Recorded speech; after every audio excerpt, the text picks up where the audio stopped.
മലയാളികളെ പ്രചോദിപ്പിച്ച കവി പൂന്താനം.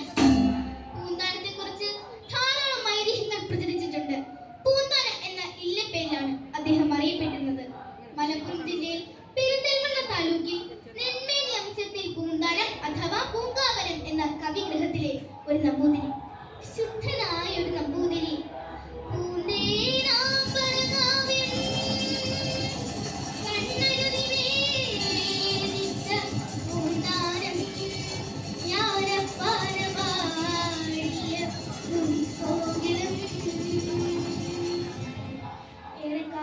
പൂന്താനത്തിന് മക്കളില്ലായിരുന്നു. ആ ദുഃഖത്തിലും അദ്ദേഹം കൃഷ്ണനിൽ അഭയം തേടി. ഉണ്ണികൃഷ്ണൻ മനസ്സിൽ കളിക്കുമ്പോൾ ഉണ്ണികൾ മറ്റു വേണമോ മക്കളാൽ. ഉണ്ണിക്കണ്ണൻ കനിഞ്ഞു. വളരെ കാലത്തെ പ്രാർത്ഥനയ്ക്ക് ശേഷം പൂന്താനത്തിന് ഒരു ഉണ്ണി പിറന്നു.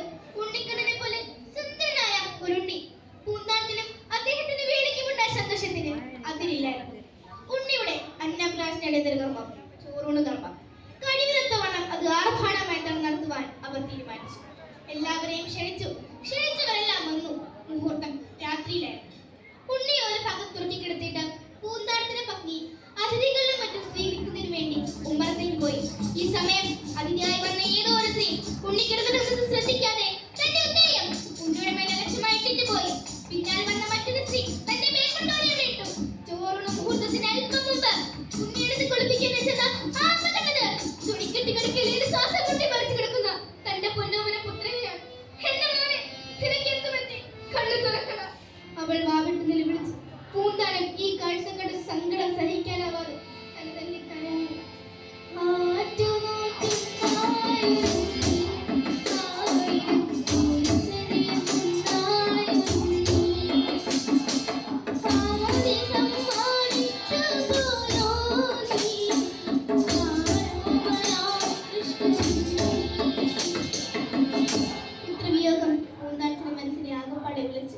ഉണ്ണി മരിച്ചതോടെ അദ്ദേഹം തീർത്തും വിരക്തനായി. ആ ദുഃഖത്തിൽ ഉള്ളൊരുന്നത്രേ ഈ ലോകത്തിന്റെ നശ്വരത വെളിവാക്കുന്ന ജ്ഞാനപ്പാന. കണ്ടു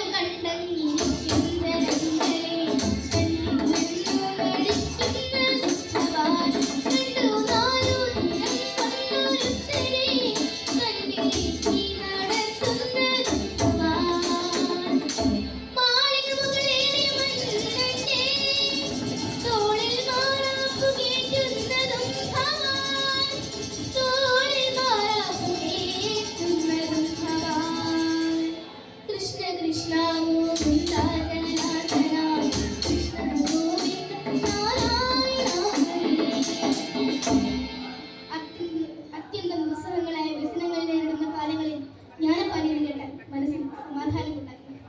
പുത്രവിയോഗത്തെ തുടർന്ന് പൂന്താനം ഗുരുവാരപ്പനിൽ അഭയം തേടി. പൂന്താനം ഗുരുവാരമ്പലത്തിലെത്തുമ്പോൾ അവിടെ ഒരാൾ ലോകശമനത്തിനായി ഭജനിരിക്കുന്നുണ്ടായിരുന്നു. മഹാസാംസ്കൃത പണ്ഡിതനായ മേൽപ്പത്തൂർ നാരായണ ഭട്ടതിരി. വിദ്വാനായ ഭട്ടതിരിക്ക് പൂന്താനത്തോട് അകമേ പുച്ഛമായിരുന്നു. ഒരു ദിവസം പൂന്താനം ഭട്ടതിരിയെ കാണാനെത്തി. ഒപ്പം താൻ രചിച്ച കാവ്യവും കയ്യിൽ കരുതി. എന്താ പൂന്താനം? ഒന്നുമില്ല, ഒന്ന് കാണാൻ വന്നതാ. ഓഹോ, കണ്ടൂലോ, പോയിക്കൂടെ? അല്ല, ഒരു കാര്യം ഉണ്ടായിരുന്നു. എന്താത്? ഉണ്ടൊരു കൃതി, അല്ല വികൃതി, തന്റേതാൻ കൊണ്ടെഴുമങ്ങുന്നതിൽ പിഴകൾ തീർത്താൽ കൊള്ളാം. ഭട്ടതിരി പുത്തത്തോടെ പൂന്താനത്തെ നോക്കി. ഇത് സംസ്കൃത കാവ്യാണോ? അല്ലാലോ, വിദ്വാനായ എന്നെ ഈ ഭാഷാകാവ്യം കാണിക്കാൻ താങ്കൾക്ക് ഇങ്ങനെ ധൈര്യം വന്നു?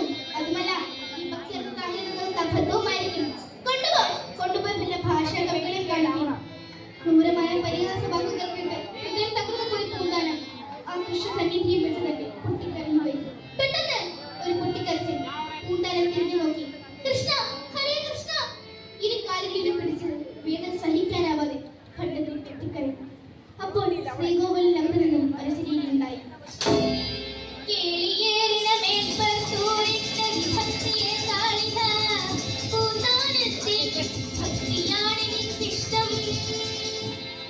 പാണ്ഡിത്യ ഗർഭമൂഢ പണ്ഡിതരി എത്ര പെട്ടെന്ന് ആ ഭാഷാ കവിയുടെ സങ്കടം തീർക്കുക. എന്നാലേ ഈ വാതരോഗം ശമിക്കൂ. പൂന്താനത്തോടുള്ള ദൈവം പ്രീതിക്കേണ്ട പണ്ഡിതരി അന്തം വിട്ടു. പൂന്താനത്തിന്റെ കാലി പിടിച്ച് മാപ്പപേക്ഷിച്ചു. ആ ഭാഷാക്കാവൻ വായിച്ചു പ്രശംസിച്ചു. പൂന്താനത്തെ അപമാനിക്കുന്നത് ഗുരുവായൂരപ്പന് സഹിക്കില്ല.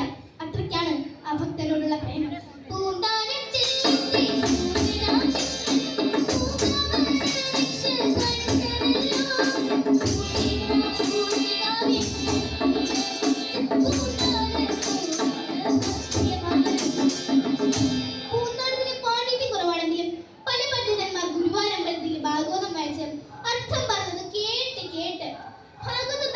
അദ്ദേഹത്തിന് ഹൃദയസ്ഥമായി.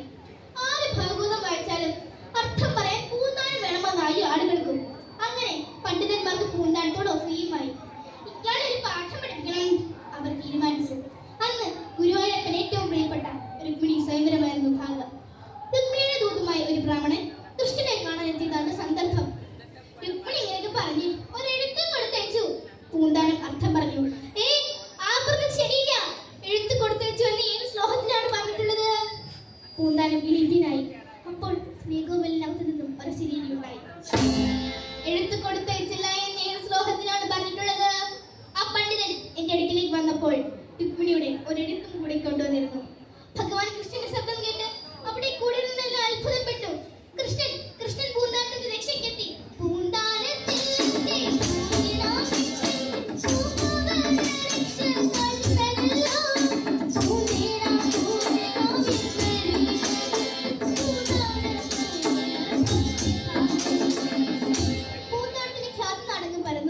ക്ഷേത്രത്തിൽ നമസ്കാര ഭക്ഷണത്തിന് സമയത്ത് പൂന്താനത്തിന് സ്ഥിരമായി മാന്യസ്ഥാനം നൽകി ആദരിച്ചു. പക്ഷേ അന്നൊരു ദിവസം പൂന്താനം എന്ന നമസ്കാര ഭക്ഷണത്തിന് സമയത്ത് മാന്യസ്ഥാനത്ത് ഇരിക്കണ്ട. ക്ഷേത്രത്തിൽ മഹാപണ്ഡിതൻ വന്നിരിക്കുന്നു. വിദ്വാനും മേധാത്തനുമായ അദ്ദേഹത്തിന് വേണ്ടി പൂന്താനം എന്ന സ്ഥാനം ഒഴിഞ്ഞു കൊടുക്കണം. ക്ഷേത്രാധികാരികളുടെ തീരുമാനം പൂന്താനത്തെ ദുഃഖിതനാക്കി. ആ സ്ഥാനം ഒഴിഞ്ഞു കൊടുക്കാൻ അദ്ദേഹം വിസമ്മതിച്ചു. ഒഴിഞ്ഞു കൊടുക്കില്ലാന്നോ? ഇത്രയ്ക്ക് അഹങ്കാരം? എഴുന്നേൽക്ക്, എഴുന്നേറ്റ് പോകണം.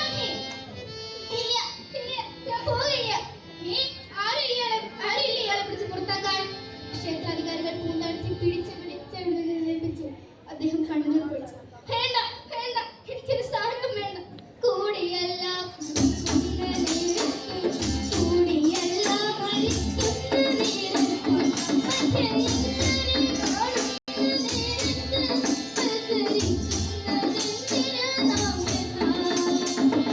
ഭഗവാൻ കൃഷ്ണ, ഗുരുവായൂരപ്പ, ഞാൻ വിളിക്കാൻ അർഹനല്ലെന്ന് ഞാൻ.